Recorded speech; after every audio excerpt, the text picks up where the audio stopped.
ಇಷ್ಟೆಲ್ಲ ಅವಾಂತರಗಳ ಮಧ್ಯೆ ಬೆಂಗಳೂರಿನಲ್ಲಿ ಗ್ರಾಹಕರಿಗೆ ದರ ಏರಿಕೆ ಬಿಸಿ ಕೂಡ ತಟ್ತಾ ಇದೆ. ಇದರಿಂದ ಸಹಜವಾಗಿ ಗ್ರಾಹಕರು ಈಗ ಹೋಟೆಲ್ಗಳಿಂದ ದೂರ ಮೊದಲೇ ಹೋಟೆಲ್ಗಳು ಕ್ಲೋಸ್ ಆಗಿದೆ, ಅಲ್ಲಿ ರೇಟ್ ಜಾಸ್ತಿ ಆಗ್ತಾ ಇರೋದಕ್ಕೆ ಹೋಟೆಲ್ಗಳ ಸಹವಾಸವೇ ಸಾಕು ಅನ್ನೋ ಲೆಕ್ಕಕ್ಕೆ ಬಂದಿದ್ದಾರೆ.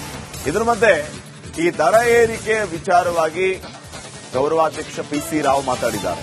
ರೇಟ್ ಹೆಚ್ಚಳ ನಿರ್ಬಂಧಿಸುವ ಅಧಿಕಾರ ನಮಗಿಲ್ಲ. ನಮ್ಮ ಅಸೋಸಿಯೇಷನ್ ಅಡಿ 40,000 ಹೋಟೆಲ್ಗಳಿದೆ. ಕರೆಂಟ್ ಬಿಲ್ ವಿಚಾರದಲ್ಲಿ ಈ ಬಾರಿ ವಿನಾಯಿತಿಯನ್ನ ಕೊಡಬೇಕು, ಅದರ ಬಗ್ಗೆ ಮಾತಾಡಿದ್ದೀವಿ ಅಂತ ಹೋಟೆಲ್ ಅಸೋಸಿಯೇಷನ್ ಗೌರವಾಧ್ಯಕ್ಷ ಪಿಸಿ ರಾವ್ ಮನವಿಯನ್ನು ಕೂಡ ಮಾಡಿಕೊಂಡಿದ್ದಾರೆ. ಕಮರ್ಷಿಯಲ್ ಗ್ಯಾಸ್ ಪೂರೈಕೆಯಲ್ಲಿ ವ್ಯತ್ಯಯ ಆಗಿರುವಂತಹ ಹಿನ್ನೆಲೆ ಇವತ್ತು ಹೋಟೆಲ್ ಉದ್ಯಮಕ್ಕೆ ಹಲವು ರೀತಿಯ ಸಮಸ್ಯೆ ಆಗ್ತಾ ಇದೆ. ಈ ನಡುವೆ ನಾಳೆಯಿಂದ 20% ಪೂರೈಕೆ ಆಗುವಂತಹ ಒಂದು ಭರವಸೆಯನ್ನು ಖುದ್ದು ಹೋಟೆಲ್ ಅಸೋಸಿಯೇಷನ್ ಅವರು ಕೂಡ ನೀಡಿದ್ರು. ಈ ಬಗ್ಗೆ ಮಾತನಾಡೋದಕ್ಕೆ ನಮ್ಮ ಜೊತೆ ಹೋಟೆಲ್ ಅಸೋಸಿಯೇಷನ್ ಗೌರವಾಧ್ಯಕ್ಷರಾಗಿರುವಂತಹ ಪಿಸಿ ರಾವ್ ಇದ್ದಾರೆ. ಅವ್ರನ್ನ ಮಾತನಾಡ್ಕೊಂಡು ಹೋಗೋಣ. ಸರ್, ನೀವು ಕೂಡ ನಿನ್ನೆ ಹೇಳಿದ್ರಿ 20% ಪೂರೈಕೆ ಆಗಬಹುದು, ಎಷ್ಟು ಪಾಸಿಬಿಲಿಟಿ ಇದೆ ಸರ್? 100% ಪಾಸಿಬಿಲಿಟಿ ಇದೆ. ಈಗಾಗಲೇ ಡೆಲ್ಲಿಯಲ್ಲಿ ಅದರ ಬಗ್ಗೆ ನೋಟಿಫಿಕೇಶನ್ ಕೊಟ್ಟಿದ್ದಾರೆ. ಅದೇ ರೀತಿ ನಮ್ಮ ಕರ್ನಾಟಕದ ಫುಡ್ ಅಂಡ್ ಸಿವಿಲ್ ಸಪ್ಲೈಸ್ನವರು ಕೊಡ್ತಾರೆ. ನಾಳೆಯಿಂದಲೇ ಪ್ರಾರಂಭ ಆಗುತ್ತೆ. ಕನಿಷ್ಠ 20% ಕಮರ್ಷಿಯಲ್ ಅವರವರ ಇಂಡಿವಿಜುವಲ್ ರಿಕ್ವೈರ್ಮೆಂಟ್ ಮೇಲೆ 20% ಸಿಗಲಿದೆ. ನಾಳೆ ಪ್ರೊಡಕ್ಷನ್ ಬಂದ ಕೂಡಲೇ ಎಲ್ಲ ಹೋಟೆಲ್ಗಳಿಗೆ ಸಿಗುವ ಪರಿಸ್ಥಿತಿ ಬಂದಿದೆ. ಈಗ ಈ ಒಂದು 20% ಪೂರೈಕೆ ಎಷ್ಟರ ಮಟ್ಟಿಗೆ ಹೋಟೆಲ್ ಉದ್ಯಮ ಚೇತರಿಕೆ ಕಾರಣ ಆಗಬಹುದು? ಹೋಟೆಲ್ ಉದ್ಯಮ ಚೇತರಿಕೆ ಇದು ಯಾವುದೇ ಚಾಲಿ ಆಗೋದಿಲ್ಲ. ಕನಿಷ್ಠ 50% ಆದ್ರೂ ಇದ್ರೆ ಸ್ವಲ್ಪ ಮಟ್ಟಿನ ಚೇತರಿಕೆ ಆಗಬಹುದು. ಹಾಗಿದ್ದರೂ ಒಂದು ರೀತಿಯಲ್ಲಿ ಮುಳುಗುತ್ತಿರುವಂತಹ ಜನಗಳಿಗೆ ಒಂದು ಕಡ್ಡಿ ಕೊಟ್ಟಂಗೆ ಸ್ವಲ್ಪ ಮಟ್ಟಿಗೆ ಏನಾದರೂ ತಿಂಡಿ ತಿನಿಸುಗಳನ್ನು ಹೆಚ್ಚಿಗೆ ಮಾಡುವುದು, ಕೆಲವು ಅಗತ್ಯವಿರುವ ವಸ್ತುಗಳನ್ನು ಸರಬರಾಜು ಮಾಡಲಿಕ್ಕೆ ಬಹಳ ಸಹಕಾರ ಆಗುತ್ತದೆ. ಇದರಲ್ಲಿ ಈ ರೀತಿ ಪ್ರಕ್ರಿಯೆಗೆ ಮುಂದಾಗಿರುವಂತಹ ನಮ್ಮ ಮುಖ್ಯಮಂತ್ರಿಗಳು ಸನ್ಮಾನ್ಯ ಸಿದ್ದರಾಮಯ್ಯ ಅವರಿಗೂ ನಮ್ಮ ಮುಖ್ಯ ಕಾರ್ಯದರ್ಶಿಗಳಿಗೂ ಧನ್ಯವಾದಗಳನ್ನು ಹೇಳ್ತಾ, ಇನ್ನು ಕನಿಷ್ಠ 50% ನವರೆಗೆ ಕೆಲವೇ ದಿನದಲ್ಲಿ ಬರಬಹುದು ಅನ್ನುವಂತ ನಂಬಿಕೆಯಿಂದ ಅವರೆಲ್ಲರಿಗೂ ಮತ್ತೊಮ್ಮೆ ಒತ್ತಾಯ ಮಾಡ್ತಾ ಇದ್ದೇವೆ. ಸರ್, ಈಗ ಒಂದು ಕಡೆ ಗ್ಯಾಸ್ ಎಮರ್ಜೆನ್ಸಿ, ಮತ್ತೊಂದು ಕಡೆಯಲ್ಲಿ ಏಕದಮ್ ಕೆಲವೊಂದು ಹೋಟೆಲ್ ಮಾಲೀಕರು ರೇಟ್ ಅನ್ನು ಹೆಚ್ಚು ಮಾಡಿದ್ದಾರೆ. ಈಗ ಒಂದಿಷ್ಟು ಪ್ರಶ್ನೆ ಮಾಡ್ತಾ ಇದ್ದಾರೆ, ಈಗ ದರ ಏರಿಕೆಗೆ ಯಾವುದೇ ಸಮಿತಿ ಇಲ್ವಾ? ಅವ್ರು ಬೇಕಾದಂಗೆ ಇದನ್ನು ದರ ಏರಿಕೆ ಮಾಡಬಹುದಾ? ಅದರಲ್ಲೂ ಕೂಡ ಕೆಲವೊಂದಿಷ್ಟು ಹೋಟೆಲ್ ಬೆಲೆಗಳು 30 ರಿಂದ 60 ರೂಪಾಯಿ ಏರಿಕೆ ಆಗಿದೆ ಸರ್. ನೋಡಿ, ಬೆಂಗಳೂರಿನಲ್ಲಿ 40,000 ಹೋಟೆಲ್ ಇದೆ. ಎಲ್ಲ ಹೋಟೆಲ್ಗಳ ಮೇಲೆ ನಾವು ಆಡಳಿತ ಮಾಡ್ಲಿಕ್ಕೆ ಆಗುದಿಲ್ಲ. ದರ ಫಿಕ್ಸ್ ಮಾಡೋದು, ಕಾರ್ಮಿಕರನ್ನು ತೆಗೆದುಕೊಳ್ಳೋದು, ಬಾಡಿಗೆ ಫಿಕ್ಸ್ ಮಾಡೋದು, ಅದೆಲ್ಲ ಆ ಹೋಟೆಲ್ ಮಾಲೀಕರ ವ್ಯವಸ್ಥೆಗೆ ಹೋಗಿರ್ತದೆ. ಯಾವುದೋ 1-2-3 ಜನ ಹೋಟೆಲ್ನವರು ಸ್ವಲ್ಪ ಮಟ್ಟಿನ ಎಲ್ಲಾ ಸಂದರ್ಭಗಳನ್ನು ಸೇರಿಸಿಕೊಂಡು ಹೆಚ್ಚಿಗೆ ಮಾಡಿರಬಹುದು. ಅದು ಗಣನೀಯವಾದಂತಹ ಪ್ರಮಾಣ ಅಲ್ಲ. ಈ ಒಂದು ನೋವಿನ ಸಂದರ್ಭದಲ್ಲಿ, ಯುದ್ಧದ ಸಂದರ್ಭದಲ್ಲಿ ಹೆಚ್ಚಿನ ಹೋಟೆಲ್ನವರು ದರವನ್ನು ಏರಿಸಲು ಇವಾಗ ರೆಡಿ ಇಲ್ಲ, ಮಾಡುವಂತ ಪ್ರಕ್ರಿಯೆಯಲ್ಲೂ ಇಲ್ಲ. ನಾವು ಕೂಡ ಅದನ್ನು ಮನವಿಯಲ್ಲಿ ತಿಳಿಸ್ತಾ ಇದ್ದೇವೆ. ಮತ್ತೆ 1-2 ಅಥವಾ 10 ಹೋಟೆಲ್ನವರು ಸಣ್ಣ ಪುಟ್ಟ ಏರಿಕೆಗಳನ್ನು ಮಾಡುವುದಕ್ಕೆ ನಮ್ಮ ಗಮನಕ್ಕೆ ಅದು ಚಿಂತನೆ ಮಾಡುವಂತ ಒಂದು ಸಬ್ಜೆಕ್ಟೇ ಅಲ್ಲ. ಸರ್, ಈಗ ಪ್ರಶ್ನೆ ಇರೋದು, ನಿಮ್ಮಲ್ಲಿ ದರ ನಿಗದಿ ಸಮಿತಿ ಅಂತ ಏನಾದ್ರೂ ಇದೆಯಾ, ಹೆಂಗೆ ಅಂತ? ಖಂಡಿತ ಯಾವುದರಲ್ಲಿಯೂ ಇಲ್ಲ. ಇದೇ ಟೈಮಲ್ಲಿ ಆಟೋ ಗ್ಯಾಸ್ ಕೂಡ ಎಫೆಕ್ಟ್ ಆಗಿದೆ. ಅವ್ರು ಏರಿಕೆ ಮಾಡಕ್ಕಾಗಲ್ಲ, ಅವ್ರದೊಂದು ಸಮಿತಿ ಇರುತ್ತೆ, ಅದೆಲ್ಲ ನಿರ್ಧಾರ ಮಾಡಿ ಅವ್ರು ಏರಿಕೆ ಮಾಡೋದು. ಹೋಟೆಲ್ ಅಸೋಸಿಯೇಷನ್ ಆ ರೀತಿ ಯಾವ್ದಿಲ್ವಾ ಅಂತ? ಇಲ್ಲ. ರೇಟ್ ಬಗ್ಗೆ ಒಬ್ಬೊಬ್ಬರು ಒಂದೊಂದು ಡಿಫರೆಂಟ್ ರೇಟ್ ಇರ್ತಾರೆ. ಬೆಂಗಳೂರು ನಗರದಲ್ಲಿ ರುಚಿಯಾದ ವಿಧವಾದ ತಿಂಡಿ ತಿನಿಸುಗಳನ್ನು ಗ್ರಾಹಕರಿಗೆ ಎಟಕುವ ಬೆಲೆಯಲ್ಲಿ ಕೊಡುವಂತಹ ನಗರನೇ ಬೆಂಗಳೂರು. ಇವತ್ತು 15 ರೂಪಾಯಿ ಕಾಫಿನೂ ಇದೆ, 25 ರೂಪಾಯಿ ಕಾಫಿನೂ ಇದೆ, 50 ರೂಪಾಯಿ ಕಾಫಿನೂ ಇದೆ. ಕೆಲವೊಂದು ಕಡೆ 10 ರೂಪಾಯಿಗೂ ಕಾಫಿ ಸಿಗುತ್ತೆ.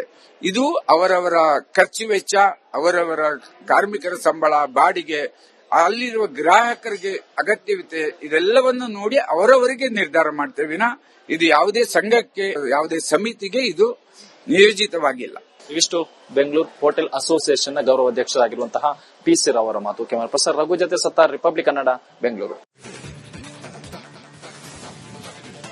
ಇಷ್ಟೆಲ್ಲ ಅವಾಂತರಗಳ ಮಧ್ಯೆ ಬೆಂಗಳೂರಿನಲ್ಲಿ ಗ್ರಾಹಕರಿಗೆ ದರ ಏರಿಕೆ ಬಿಸಿ ಕೂಡ ತಟ್ತಾ ಇದೆ. ಇದರಿಂದ ಸಹಜವಾಗಿ ಗ್ರಾಹಕರು ಈಗ ಹೋಟೆಲ್ಗಳಿಂದ ದೂರ ಮೊದಲೇ ಹೋಟೆಲ್ಗಳು ಕ್ಲೋಸ್ ಆಗಿದೆ, ಅಲ್ಲಿ ರೇಟ್ ಜಾಸ್ತಿ ಆಗ್ತಾ ಇರೋದಕ್ಕೆ ಹೋಟೆಲ್ಗಳ ಸಹವಾಸವೇ ಸಾಕು ಅನ್ನೋ ಲೆಕ್ಕಕ್ಕೆ ಬಂದಿದ್ದಾರೆ.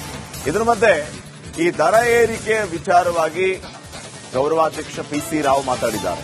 ರೇಟ್ ಹೆಚ್ಚಳ ನಿರ್ಬಂಧಿಸುವ ಅಧಿಕಾರ ನಮಗಿಲ್ಲ. ನಮ್ಮ ಅಸೋಸಿಯೇಷನ್ ಅಡಿ 40,000 ಹೋಟೆಲ್ಗಳಿದೆ. ಕರೆಂಟ್ ಬಿಲ್ ವಿಚಾರದಲ್ಲಿ ಈ ಬಾರಿ ವಿನಾಯಿತಿಯನ್ನ ಕೊಡಬೇಕು, ಅದರ ಬಗ್ಗೆ ಮಾತಾಡಿದ್ದೀವಿ ಅಂತ ಹೋಟೆಲ್ ಅಸೋಸಿಯೇಷನ್ ಗೌರವಾಧ್ಯಕ್ಷ ಪಿಸಿ ರಾವ್ ಮನವಿಯನ್ನು ಕೂಡ ಮಾಡಿಕೊಂಡಿದ್ದಾರೆ. ಕಮರ್ಷಿಯಲ್ ಗ್ಯಾಸ್ ಪೂರೈಕೆಯಲ್ಲಿ ವ್ಯತ್ಯಯ ಆಗಿರುವಂತಹ ಹಿನ್ನೆಲೆ ಇವತ್ತು ಹೋಟೆಲ್ ಉದ್ಯಮಕ್ಕೆ ಹಲವು ರೀತಿಯ ಸಮಸ್ಯೆ ಆಗ್ತಾ ಇದೆ. ಈ ನಡುವೆ ನಾಳೆಯಿಂದ 20% ಪೂರೈಕೆ ಆಗುವಂತಹ ಒಂದು ಭರವಸೆಯನ್ನು ಖುದ್ದು ಹೋಟೆಲ್ ಅಸೋಸಿಯೇಷನ್ ಅವರು ಕೂಡ ನೀಡಿದ್ರು. ಈ ಬಗ್ಗೆ ಮಾತನಾಡೋದಕ್ಕೆ ನಮ್ಮ ಜೊತೆ ಹೋಟೆಲ್ ಅಸೋಸಿಯೇಷನ್ ಗೌರವಾಧ್ಯಕ್ಷರಾಗಿರುವಂತಹ ಪಿಸಿ ರಾವ್ ಇದ್ದಾರೆ. ಅವ್ರನ್ನ ಮಾತನಾಡ್ಕೊಂಡು ಹೋಗೋಣ. ಸರ್, ನೀವು ಕೂಡ ನಿನ್ನೆ ಹೇಳಿದ್ರಿ 20% ಪೂರೈಕೆ ಆಗಬಹುದು, ಎಷ್ಟು ಪಾಸಿಬಿಲಿಟಿ ಇದೆ ಸರ್? 100% ಪಾಸಿಬಿಲಿಟಿ ಇದೆ. ಈಗಾಗಲೇ ಡೆಲ್ಲಿಯಲ್ಲಿ ಅದರ ಬಗ್ಗೆ ನೋಟಿಫಿಕೇಶನ್ ಕೊಟ್ಟಿದ್ದಾರೆ. ಅದೇ ರೀತಿ ನಮ್ಮ ಕರ್ನಾಟಕದ ಫುಡ್ ಅಂಡ್ ಸಿವಿಲ್ ಸಪ್ಲೈಸ್ ನವರು ಕೊಡ್ತಾರೆ. ನಾಳೆಯಿಂದಲೇ ಪ್ರಾರಂಭ ಆಗುತ್ತೆ. ಕನಿಷ್ಠ 20% ಕಮರ್ಷಿಯಲ್ ಅವರವರ ಇಂಡಿವಿಜುವಲ್ ರಿಕ್ವೈರ್ಮೆಂಟ್ ಮೇಲೆ 20% ಸಿಗಲಿದೆ. ನಾಳೆ ಪ್ರೊಡಕ್ಷನ್ ಬಂದ ಕೂಡಲೇ ಎಲ್ಲ ಹೋಟೆಲ್ಗಳಿಗೆ ಸಿಗುವ ಪರಿಸ್ಥಿತಿ ಬಂದಿದೆ. ಈಗ ಈ ಒಂದು 20% ಪೂರೈಕೆ ಎಷ್ಟರ ಮಟ್ಟಿಗೆ ಹೋಟೆಲ್ ಉದ್ಯಮ ಚೇತರಿಕೆ ಕಾರಣ ಆಗಬಹುದು? ಹೋಟೆಲ್ ಉದ್ಯಮ ಚೇತರಿಕೆ ಇದು ಯಾವುದೇ ಚಾಲಿ ಆಗೋದಿಲ್ಲ. ಕನಿಷ್ಠ 50% ಆದ್ರೂ ಇದ್ರೆ ಸ್ವಲ್ಪ ಮಟ್ಟಿನ ಚೇತರಿಕೆ ಆಗಬಹುದು. ಹಾಗಿದ್ದರೂ ಒಂದು ರೀತಿಯಲ್ಲಿ ಮುಳುಗುತ್ತಿರುವಂತಹ ಜನಗಳಿಗೆ ಒಂದು ಕಡ್ಡಿ ಕೊಟ್ಟಂಗೆ ಸ್ವಲ್ಪ ಮಟ್ಟಿಗೆ ಏನಾದರೂ ತಿಂಡಿ ತಿನಿಸುಗಳನ್ನು ಹೆಚ್ಚಿಗೆ ಮಾಡುವುದು, ಕೆಲವು ಅಗತ್ಯವಿರುವ ವಸ್ತುಗಳನ್ನು ಸರಬರಾಜು ಮಾಡಲಿಕ್ಕೆ ಬಹಳ ಸಹಕಾರ ಆಗುತ್ತದೆ.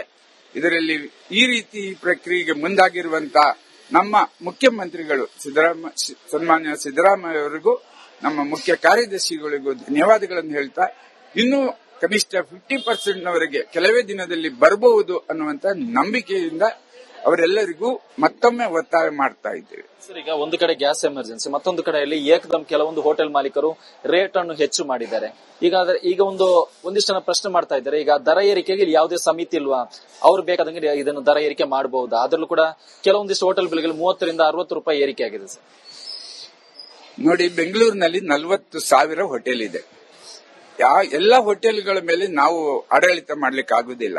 ದರ ಫಿಕ್ಸ್ ಮಾಡೋದು, ಕಾರ್ಮಿಕರನ್ನು ತೆಗೆದುಕೊಳ್ಳುವುದು, ಬಾಡಿಗೆ ಫಿಕ್ಸ್ ಮಾಡೋದು, ಅದೆಲ್ಲ ಆ ಹೋಟೆಲ್ ಮಾಲೀಕರ ವ್ಯವಸ್ಥೆಗೆ ಹೋಗಿರ್ತದೆ.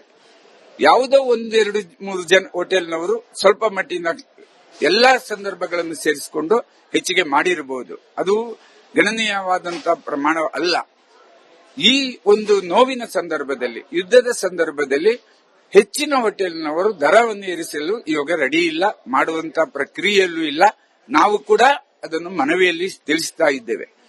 ಮತ್ತೆ 1-2 ಅಥವಾ 10 ಹೋಟೆಲ್ನವರು ಸಣ್ಣ ಪುಟ್ಟ ಏರಿಕೆಗಳನ್ನು ಮಾಡಿದ್ದಕ್ಕೆ ನಮ್ಮ ಗಮನಕ್ಕೆ ಅದು ಚಿಂತನೆ ಮಾಡುವಂತ ಒಂದು ಸಬ್ಜೆಕ್ಟೇ ಅಲ್ಲ. ಸರ್, ಈಗ ಪ್ರಶ್ನೆ ಇರೋದು, ನಿಮ್ಮಲ್ಲಿ ದರ ನಿಗದಿ ಸಮಿತಿ ಅಂತ ಏನಾದ್ರೂ ಇದೆಯಾ, ಹೆಂಗೆ ಅಂತ? ಖಂಡಿತ ಯಾವುದರಲ್ಲಿಯೂ ಇಲ್ಲ.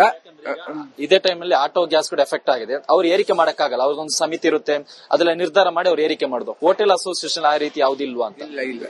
ರೇಟ್ ಬಗ್ಗೆ ಒಬ್ಬೊಬ್ಬರು ಒಂದೊಂದು ಡಿಫರೆಂಟ್ ರೇಟ್ ಇರ್ತಾರೆ. ಬೆಂಗಳೂರು ನಗರದಲ್ಲಿ ಶುಚಿಯಾದ ವಿಧವಾದ ತಿಂಡಿ ತಿನಿಸುಗಳನ್ನು ಗ್ರಾಹಕರಿಗೆ ಎಟಕುವ ಬೆಲೆಯಲ್ಲಿ ಕೊಡುವಂತಹ ನಗರನೇ ಬೆಂಗಳೂರು. ಇವತ್ತು 15 ರೂಪಾಯಿ ಕಾಫಿನೂ ಇದೆ, 25 ರೂಪಾಯಿ ಕಾಫಿನೂ ಇದೆ, 50 ರೂಪಾಯಿ ಕಾಫಿನೂ ಇದೆ. ಕೆಲವೊಂದು ಕಡೆ 10 ರೂಪಾಯಿಗೂ ಕಾಫಿ ಸಿಗುತ್ತೆ.